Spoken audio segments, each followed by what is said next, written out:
Ja w ogóle ostatnio tak się wnerwiałem, że ciężko mi to opisać jakimiś słowami, no ale spróbuję. Słuchajcie, czasami mam wrażenie, że my wierzący pomyliliśmy Ewangelię z wycieraczką. Dlaczego? Bo jak ktoś cię potraktuje źle, to od razu słyszysz: bądź pokorny, nie odzywaj się, ofiaruj to swoje cierpienie Panu Bogu i najlepiej jeszcze się wtedy uśmiechnij, żeby ten, kto cię zranił, nie poczuł się przypadkiem źle. No ale halo! Jezus nie przyszedł po to, abyśmy byli jakimiś wycieraczkami. On przyszedł, żebyśmy byli ludźmi, którzy znają swoją wartość, którzy mają poczucie tej wartości. Pokora to nie znaczy, że mamy pozwolić, by nas deptano. Pokora to znaczy, że nawet jeżeli ktoś po nas przejdzie, to my wiemy, kim jesteśmy. A kim my jesteśmy? Jesteśmy dziećmi Bożymi, a nie wycieraczkami do cudzych kompleksów. I mam wrażenie, że my czasem w Kościele mylimy świętość z masochizmem. No, znamy wszyscy taką osobę. W pracy ją wykorzystują, w domu nikt jej nie posłucha, a ona co mówi? O, ja to wszystko znoszę w duchu pokory. I kiedyś trafiła do mnie na rozmowę taka osoba i ja jej mówię tak: słuchaj, Bóg nie kazał ci być ofiarą. On kazał ci być człowiekiem z sercem, najlepiej to w ogóle z sercem na dłoni, ale też z kręgosłupem. I to zdanie totalnie ją rozwaliło.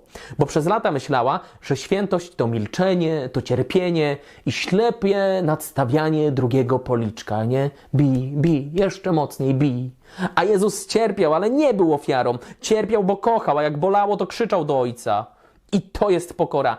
Nie udawanie, że nie boli. Pokora to prawda o tym, co siedzi we mnie, co jest we mnie zakorzenione. Myśmy sobie czasem w ogóle wymówili, że pokora to cichość, że to takie nic nie powiem, niech mnie biją, ważne, żeby było święcie. Nie, to nie pokora, to brak granic. Bo pokora to świadomość tego, kim jestem, to wiedzieć, kiedy się ugiąć, a kiedy wstać i powiedzieć dosyć. Bo Jezus, ten sam Jezus, który mówił: kto cię uderzy w policzek, nadstaw drugi, zrobił też bat ze sznurów i przegonił handlarzy ze świątyni. Przecież to się nie wyklucza. Mało tego, to się uzupełnia, bo pokora to nie uległość. Pokora to siła pod kontrolą. Zobaczcie, że my, chrześcijanie, często mylimy pokorę z rezygnacją. Myślimy, że jak powiemy nie, to znaczy, że już jesteśmy pyszni. Że jak postawimy jakieś konkretne granice, no to już jesteśmy egoistami. A to jest wierutna bzdura. Babcia zawsze mi mówiła tak: Adaś, ty masz być facet, a nie... No właśnie. I tak samo ty, tak, do ciebie mówię, ty masz być chrześcijaninem, dzieckiem Bożym, a nie jakąś...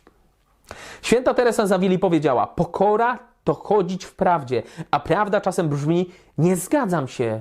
Nie,